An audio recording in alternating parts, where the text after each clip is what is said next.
रामचंद्र भगवान की जय। कथा बाल कांड से पद संख्या 188। दोहा संख्या कौशल्यादि नारी प्रिय असब आचरण पुनीत अपति अनुकूल प्रेम देण हरिपद कमल बिनीत। कहते हैं कि यवध नरेश चक्रवर्ती सम्राट श्री राजा दशरथ जी महाराज कि 3 प्रेम इन रानियों में एक पुत्री शांता श्री राम की बड़ी बहन थी। कहते हैं कि रक्षाबंधन के दिन एक समय शांता एक घर के अपने कमरे की कोना में बैठकर रो रही थी। राजा दशरथ की नजरें अपनी बेटी पर पड़ गई। वो रो रही थी, बड़े प्यार से कही, बेटी तुम क्यों रो रही हो? शांता कहे, पिताजी आज रक्षाबंधन का त्योहार है। पूरे यवध की बहना अपने भाई की कलाई पर राखी बांध रही है। मेरा भी यदि एक छोटा भाई होता तो उसकी कलाई पर मैं भी राखी बांधती। पिताजी इसी बात का मुझे दुख। राजा दशरथ के जीवन में ऐसी चुभन कभी नहीं हुआ था। उनके हृदय में एक ग्लानि होती। कहते हैं श्री हरि के चरण कमलों में उनका दृढ़ प्रेम था। पति के अनुकूल चाहने वाली थी तीनों रानी, लेकिन दुर्भाग्य परमात्मा की लीला।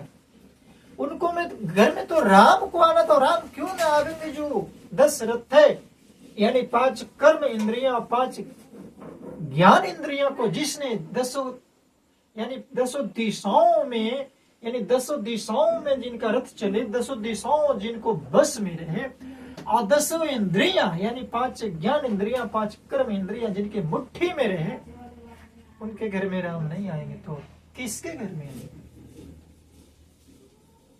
ये स्वामी जी लिखते हैं, एक बार भूपति मन माहे,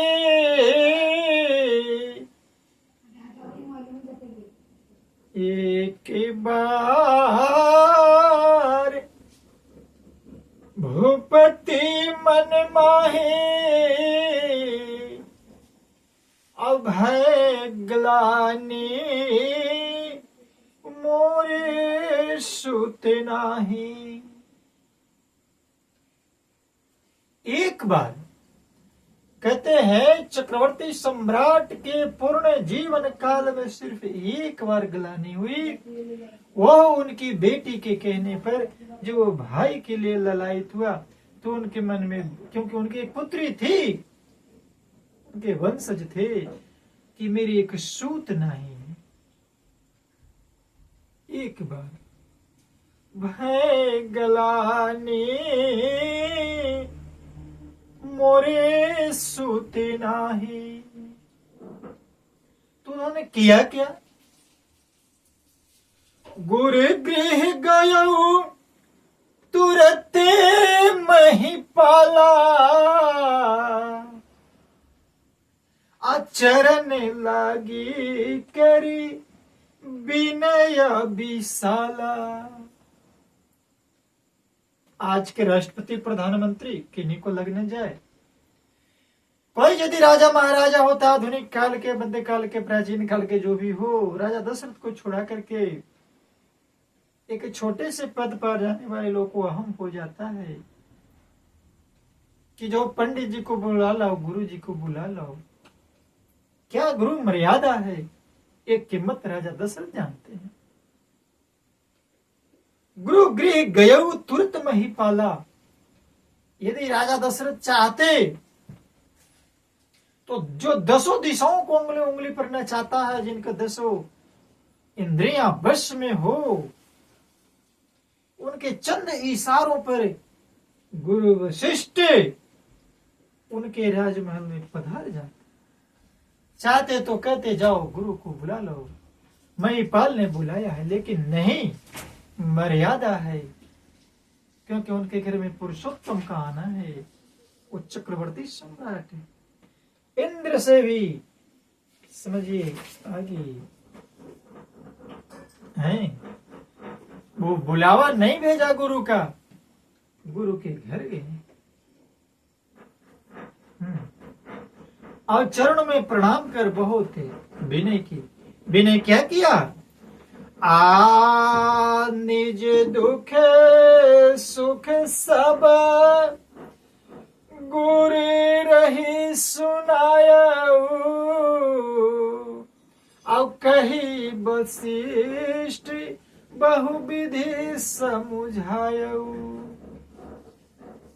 संत जन कहते हैं कि कोई भी यदि दुखड़ा सुनाए तो गुरु को ही सुनाना है। ये मानस कहती है, भगवान डायरेक्ट नहीं सुनते। उन्होंने गुरु से कहा तो गुरु ने कहा, वशिष्ठ जी ने कहा, बहुत विधि से समझा करके, किधर हूं धीरे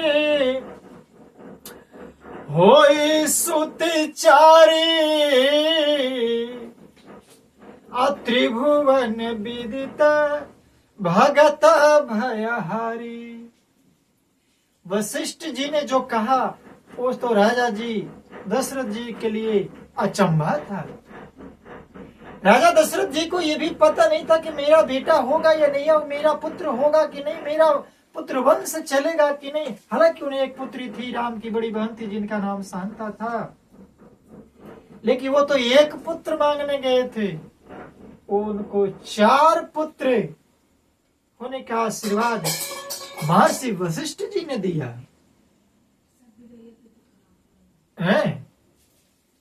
कहते हैं ना कि जब परमात्मा अनुकूल हो, सदगुरु अनुकूल हो, तो मांगन से जो भीख न मिले बिन मांगे मिल जाता है, मांगन मरण समान है। एक पुत्र के लिए परेशान थे, लालायित थे, ग्लानि हुई, और उनको गुरु वशिष्ठ ने 4 पुत्र होने का आशीर्वाद दिया। तो कथा कहती है, दास ज्यादा लंबा चौड़ा इस वचन को नहीं ले जाना चाहता है, बस इसी बात को रखना चाहता है कि यदि गुरु चाहे तो मांगने से बहुत ज्यादा मिलता है। अब वो 4 ही पुत्र का आशीर्वाद क्यों दिए?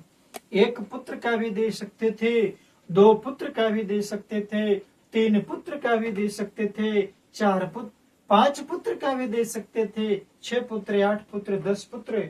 उनके तो गुरु के हाथ में तो परमात्मा का खाता वही होता है, कुछ भी कर सकते थे, लेकिन 4 ही क्यों दिए? इसका भी कारण है, तो कारण भी दास चर्चा करेगा।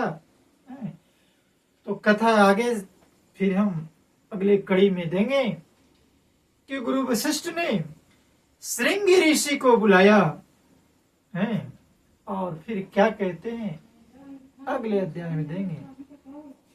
तो दास इन्हीं वाणी के साथ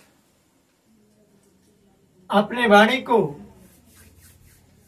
विराम देना चाहेगा, और जिन संत जनों को, जिन गुरु बहनों को अपने गुरु के चरणों में विश्वास हो, अपने भगवान को पाना चाहते हैं, वो गुरु दर पर जाएं। जिन्हें भी गुरु आपने बनाया है पर विश्वास करे। तो दास इन्हीं वाणी के साथ अपनी वाणी को विराम देना चाहता है और अरदास करता है कि इस वाणी को आगे शेयर करे। प्रेम और सत्कार से कहना जी, जय श्री राम।